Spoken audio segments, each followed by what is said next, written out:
भगवान ने एक सुंदर से सरोवर का निर्माण कर दिया। अब जब सरोवर का निर्माण कर दिया महाराज, तो नारद ने देखा सुंदर सरोवर, सुंदर जल, तो हाथ जोड़ के बोले कन्हैया कहिए, एक हमारी इच्छा है। कौन सी? हम इस तालाब में स्नान कर सकते हैं क्या? भगवान बोले कर लो। नारद ने वस्त्र उतारे और एक डुबकी तालाब में लगाई, तो भगवान ने अपनी माया को दिखाना प्रारंभ कर दिया। नारद बाबा ने लगाई डुबकी और नारद के तन की हुई गई कुड़की और ऐसी लीला बाईश्वर की, और नारद बाबा बनिए लड़की। एक डुबकी लगाई तालाब में, नारद लड़की बन गए, और जब लड़की बन गए तो भगवान वहां से अंतर ध्यान हो गए। उसी पद में परीक्षित जी नारद लड़की बने खड़े हुए। छोटी सी शंका के पीछे नारद को लड़की बनना पड़ा, और जब लड़की बन गए, वाह भाई वाह, हम आप इस पवित्र भूमि पर आते हैं तो भगवान कितना सुंदर बना के भेजता है। और भगवान ने माया के द्वारा नारद को लड़की बनाया होगा, कितने सुंदर होगी। उधर से ध्वज नाम का राजा आया। उस राजा ने जैसे ही नारद की सौंदर्य को दिखाना, नारद की सुंदरता को देखा, तो राजा देखता का देखता ही रह गया। अब हम ऐसे नहीं जिएंगे, शादी करेंगे, और शादी करेंगे तो इसी लड़की से करेंगे, वरना मर जाएंगे। कितने सुंदर थे नारद भैया। नारद अरे बेटा फूला नदी फूला बारी,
परीक्षित जी नारद का और उस राजा का उसी वन में गंधर्व विवाह होता है।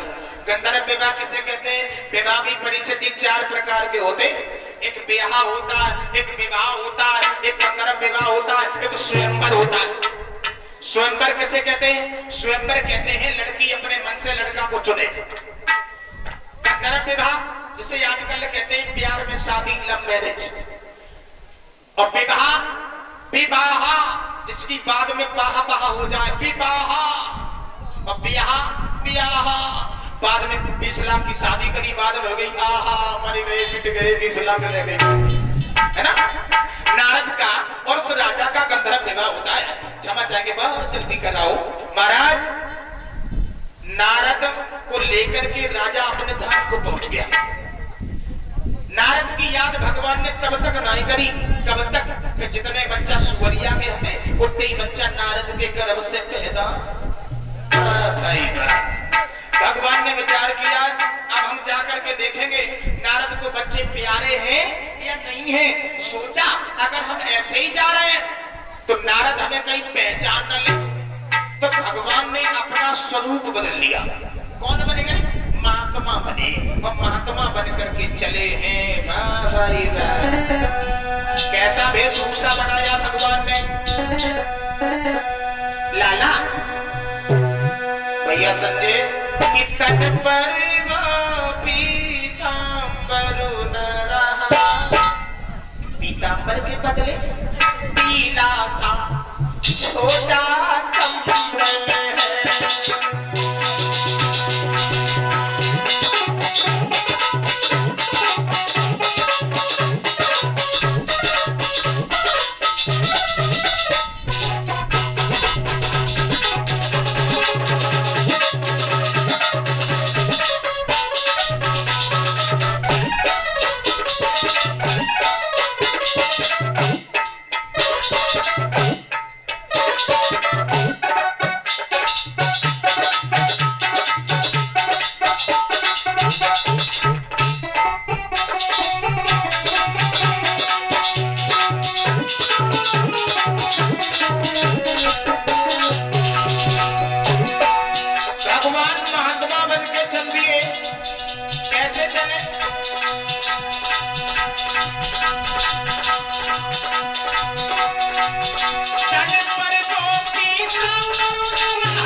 आवाज लगाई माता भिक्षाम देही, तो नारद बाबा भिक्षा लेके परीक्षित जी आगे बढ़े।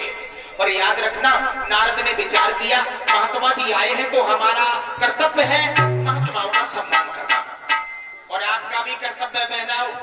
अगर कोई भिखारी कोई संत तुम्हारे दरवाजे पर आ जाए कभी उसे विमुख नहीं वापस करना। रहे मने बेदर मर चुके जो घर घर मांगन जाए और उनसे पहले बेमरे जिनके मुख से निकसे ना, कभी नाई का शब्द नहीं निकालना, नहीं तो भगवान कटोरा बदलने में कभी देरी नहीं लगाते। कोई पता नहीं किसका कटोरा कब किसको हाथ में दे दिया जाए। नारद बाबा ने परीक्षित जी जैसे ही भिक्षा की कटोरी दी तो बच्चा सब पीछे ही पीछे लग गए। भगवान ने जैसे ही बच्चों की ओर देखा तो भगवान बड़े मुस्कुराए, वाह भाई वाह, बड़ी उन्नत करी नारद। परीक्षित जी, भगवान ने कहा नारद माफ करना देवी, हम ऐसे साधु नहीं हैं जो दरवाजे दरवाजे पर भीख मांगे। क्या? बोले हाँ। नारद बोले तुम तो भिक्षा मांगने को आए थे। बोले इसमें से बच्चा हमें दे दो एक। नारद बोले एक भी नहीं दूंगी। भगवान बोले लेके जाऊंगा। बोले एक भी नहीं दूंगी। भगवान ने माया हटाई, ना कोई राज्य है ना दरबार है, सब माया का जाल था। नारद अपने रूप में खड़े। नारद बोले भगवान जी आप? कन्हैया बोले तुम्हारी शंका दूर हो गई। नारद बोले बिल्कुल दूर हो गई। शंका तो दूर तभी हो गई थी जब एक पैदा हुआ था। जब बढ़िया रहो जो सुवरिया के 10-12 ही बच्चे आते, तो 50-60 होते, सारी जिंदगी तो बच्चन में निकल जाती। भाई वाह। इस प्रकार से नारद की शंका को भगवान ने दूर किया। एक भगवान का कीर्तन ताली बजाते हुए बोल लेंगे। इसके बाद हमारे बड़े भाई संजय शास्त्री जी के द्वारा आप लोग भगवान की कथा श्रवण करेंगे।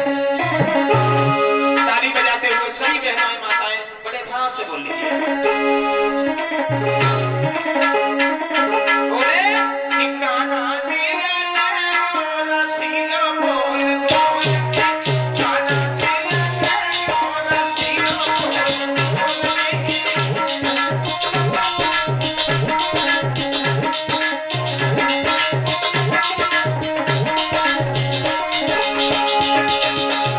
धीरे धीरे ताली बजा लो सभी लोग। आज और बजा लो, कल रामा